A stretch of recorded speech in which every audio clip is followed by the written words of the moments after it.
Italy is a melting pot of cultural diversity. Over centuries, many civilizations have influenced Italian culture and have added to its incredibly varied culinary spectrum. Italian regions display their own colloquial cooking and flavor styles. Today, we will discover a taste of Tuscany. Join us as we explore the classic dishes, unique ingredients, and the diverse cultural flavors of Italy.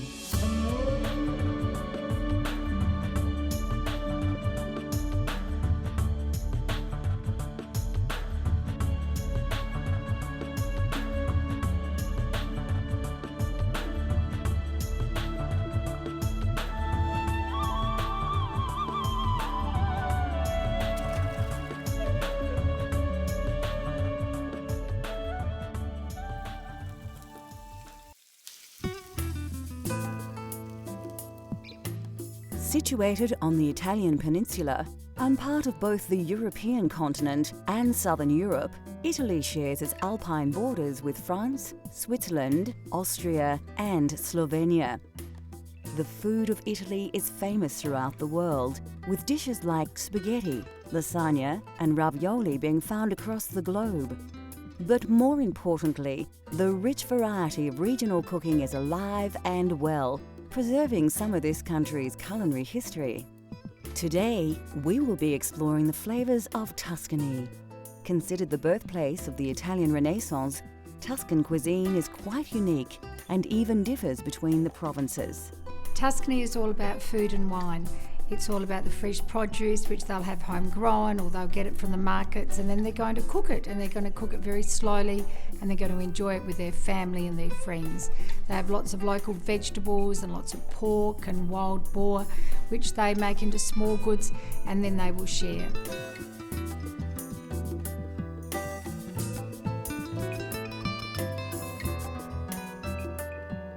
To create a classic pasta dish, of course you need pasta. And rather than pick up some dried spaghetti at the supermarket, to experience the cultural flavours of Italy at home, you're going to need to make fresh pasta yourself. My first exposure to Italian cooking was in a small restaurant in London that my father used to take me to when I was a kid. And they used to make all their own pasta there, and they had all the wooden boxes with all the various sizes, shapes and colours of fresh pasta. You could just choose whichever pasta you wanted to go with your sauce, and that really excited me and got me interested in Italian cooking. All you need to make fresh pasta at home is some fine flour, some fresh eggs, and some semolina flour. First, take your flour and gently tip it out onto your workspace. Make sure your hands are dry, then using your fingers, make a small well in the flour. Take an egg and gently crack it into the well you've just created. Now the fun starts. Using your fingers, break the yolk so it mixes with the white, then gently work the egg around in a circular motion. What you are actually doing here is slowly picking up the flour around the edges and drawing it into the moist centre. When the egg and flour start to turn to a firmer paste, add another egg to the mixture and repeat the process. Don't be impatient and get tempted to stir the flour in faster, as this will introduce lumps into your dough that you'll have a hard time working out.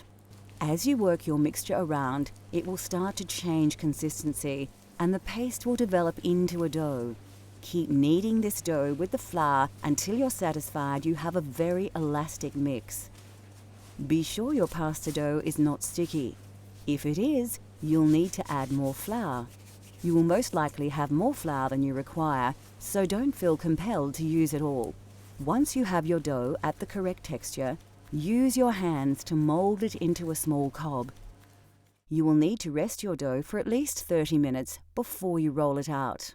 Generally, pasta is made with a pasta machine. Take your dough and press it into a small disc. Feed it into the pasta roller, then fold it back onto itself and repeat.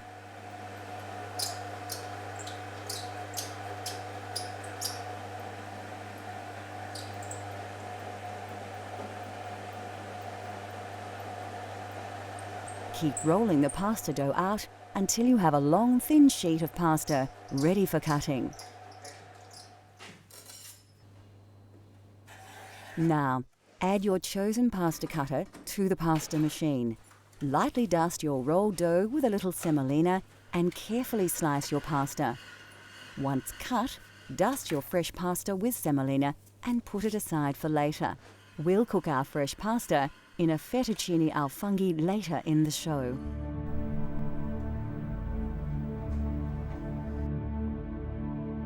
Anybody who has eaten Italian food will recognise the essential herbs and spices that add unmistakable characteristics to any dish.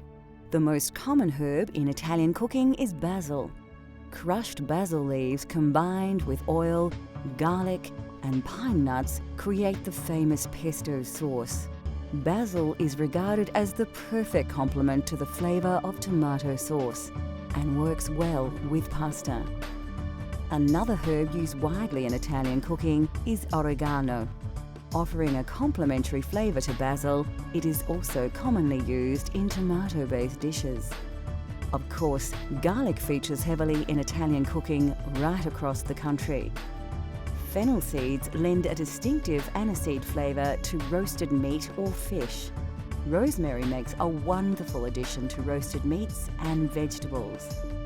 Often included in salads and dressings, sage is probably most famous as the key herb in saltimbocca.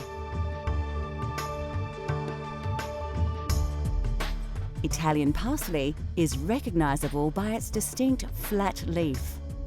Parsley is used in many meat dishes, soups and stocks. Italian food is most richly flavoured with herbs, but of course some spices do feature prominently. Coarse sea salt is used across the nation, although some regions, like Tuscany, use it very sparingly. Fresh dried black peppercorns, saffron and coriander feature prominently. Nutmeg is used in savoury dishes and desserts, and vanilla is a popular dessert spice. Ginger is rarely used in Italy, although it is very popular in the Apulia and Basilicata regions, showing just how diverse the cultural flavours of Italy are. Still to come on Cultural Flavours, Italy. We turn our freshly made pasta into a delicious mushroom taste sensation, and we discover the secret of making perfect, authentic Italian coffee. In Italy, wild mushrooms have always been a favourite part of the local cuisine. With mushrooms available everywhere, anybody can make this dish at home.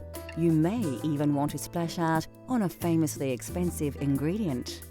The mushrooms have got a beautiful aroma, so they're able to put them in all sorts of dishes. They might cook it up as an omelette for the younger family, or pop it into another slow cooked meal so that it can be used in very many different ways. They'll actually even put them into some sort of cheese, especially the truffles, so that they can continue to have the truffles mature in their lovely cheese.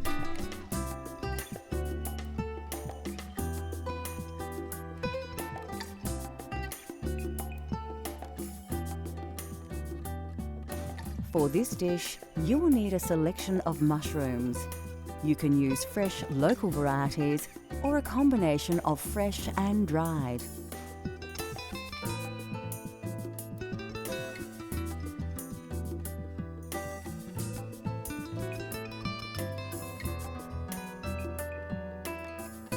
You will also need a dash of olive oil and some dry vermouth.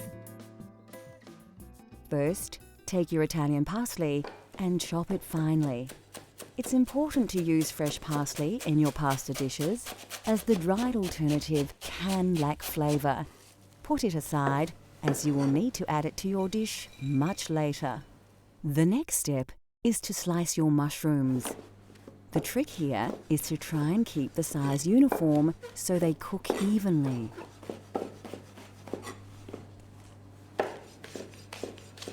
Remove your dried mushrooms from the water and squeeze off the excess moisture. Then chop them evenly. Keep the water, you will need it later. Take the stalk of celery and remove the leaves.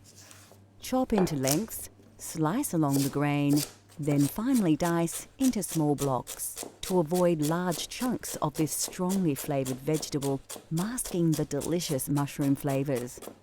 Next, chop your garlic and slice your red onion. Put the ingredients aside and heat up your pan. So, to prepare the sauce, we're going to start with a nice fry pan, a little bit of oil. Want the oil to get nice and hot, almost smoking. The first thing we're going to add is our mushrooms, so they get a nice bit of colour on them. Brings out all the nice flavours, so they don't go soggy.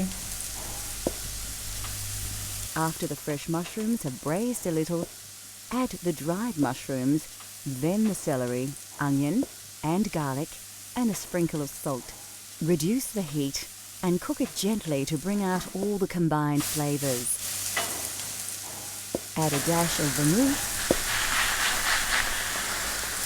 and some of the liquid stock you had the dried mushrooms in, and your Italian sauce will be taking shape.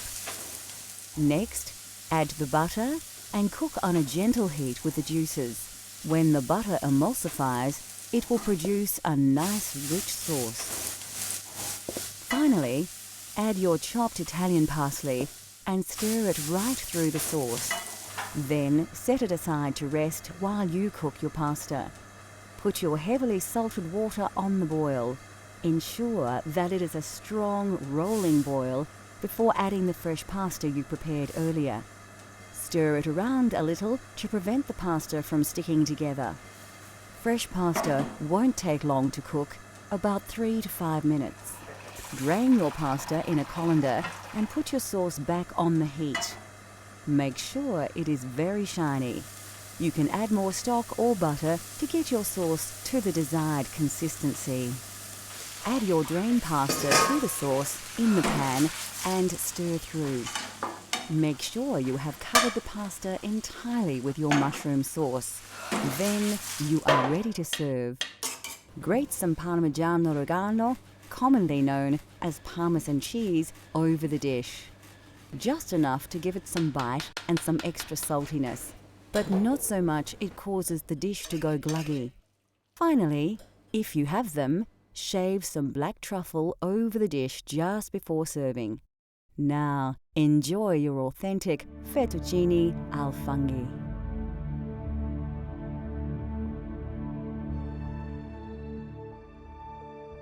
Italy is said to be one of the healthiest nations on the planet, and this is in large to do with a healthy diet, rich in vegetables and vegetable oils. Of course, the most important vegetable in Italian cooking is the tomato. There are many varieties of tomato that are used in soups, sauces, and pasta dishes. Brought to Italy in the 18th century, the tomato has become synonymous with Italian cuisine. The Italians love fresh vegetables and are famous for their salad dishes. Brought to Italy in medieval times, cucumbers are now part of Italian culinary culture. Root vegetables like carrots, radish, turnips, and beetroot all feature prominently in Italian cuisine, as do onions and leeks.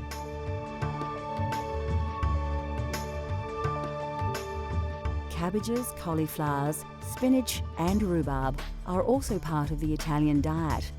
Squash and pumpkins are often used as an accompaniment. Bell peppers and potatoes also have become part of Italian food culture. Melons, like cantaloupes named after the town of the same name near Rome, are often presented as a dessert. Asparagus is a common ingredient in many Italian dishes. Mushrooms are highly regarded in Italian cuisine, especially in the provinces in and around Tuscany.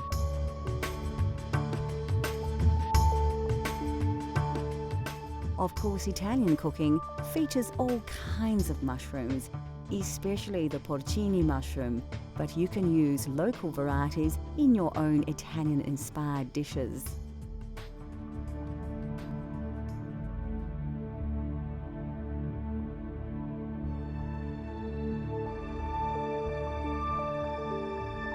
Coffee originated in the highlands of Ethiopia and quickly spread across the Islamic world during the Middle Ages.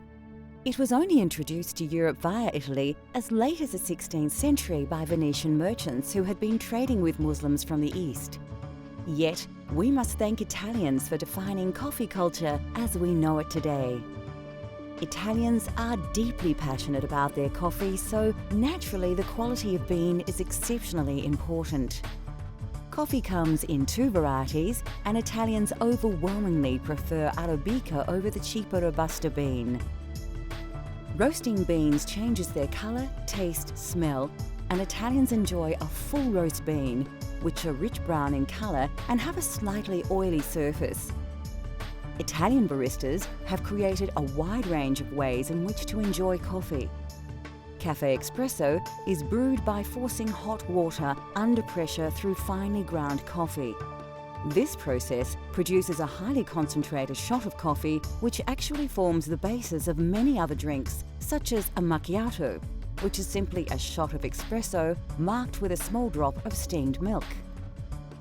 The most well-known Italian-style coffee is, of course, the cappuccino, and this cultural flavour of Italy has become increasingly popular right across the globe. Cafe latte is usually drunk at breakfast time, made with a full glass of steamed milk and a shot of espresso. This wholesome drink provides the perfect start to the day for many Italians. Coffee is drunk in a variety of ways, but generally speaking, Italians only add milk earlier in the day. With the exception of breakfast, coffee is rarely served alone and is usually enjoyed after a meal. The drinks, the roasting styles, barista techniques, and the popular social aspects of drinking coffee have all been heavily influenced by Italy's love of the coffee bean. Next on Cultural Flavours, Italy. We explore a famous Tuscan twice-baked biscuit and its accompaniment and discover how to serve this delicious Italian treat.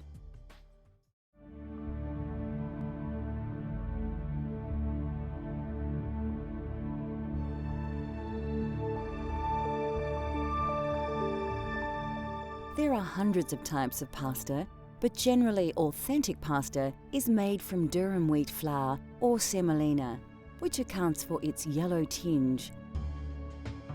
Durum wheat is believed to have been introduced to Sicily by the Arabs in the 7th century, and pasta has become the national dish of Italy. Of course, fresh is best, and authentic Italian pasta has texture and flavour characteristics that is difficult to replicate with dried alternatives. Having said that, there are a multitude of dried pasta options that keep well, so it has become a staple in many kitchens across the world.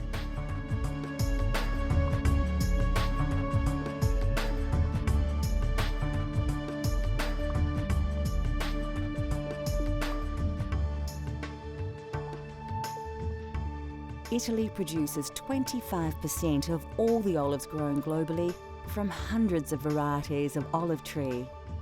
Olives in the south of the country produce the majority of olive oil thanks to its climate. In the north, due to the frosts, olives must be harvested much earlier, so their yield is much lower. Olive oil is often used like butter as a topping for bread and for cooking. Olives are eaten on their own, as an accompaniment, in salads and also cooked dishes. Italian meals often feature breads, and there is a wide range to choose from.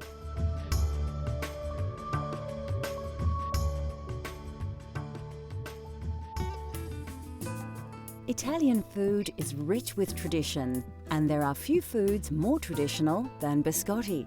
Tuscany, they love their biscotti.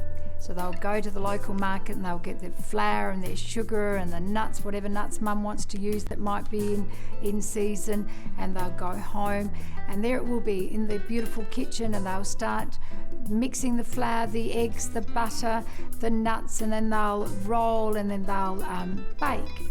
And then with the biscotti, they need to slice them again, and then they'll need to rebake, so it's the double baked biscuit. That process, of course, brings the family together because it takes quite a long time for them to be able to do that. And then more especially, those biscotti are shared with their family and their friends. And because they are so hot and so crisp, they'll be able to share them for the rest of the week.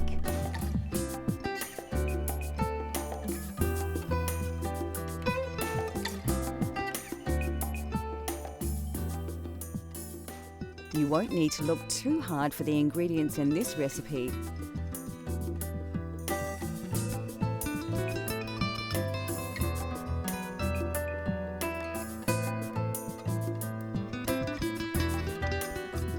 Place your butter in a bowl and add your caster sugar.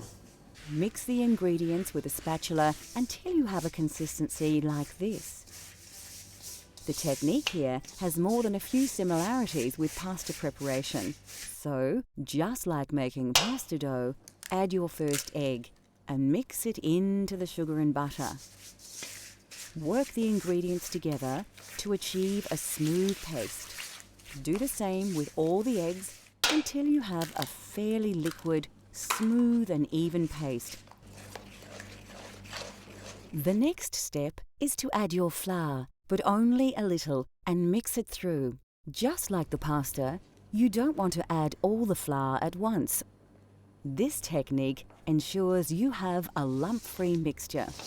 As you add the flour, it develops a more dough-like texture, but still a liquid. This is the time to add the other ingredients. Put your lemon zest and nuts in and give it a little stir. You will soon realize that mixing with the spatula is no longer an option, and you will have to get your hands in.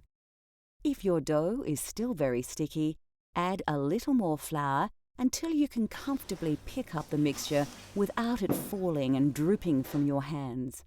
Take an oven tray and line with grease-proof paper. Place your biscotti dough, stretched out a little, on the tray, and now you are ready to place it in your 180 degrees Celsius preheated oven. Bake for about 25 minutes, or till firm. Remove the biscotti from the oven and allow to cool. When your loaf has reduced in temperature and feels firmer to the touch, you can place it on a cutting board and begin to slice into biscuits. Keep the slices thin and even. Lightly dust your papered oven tray with caster sugar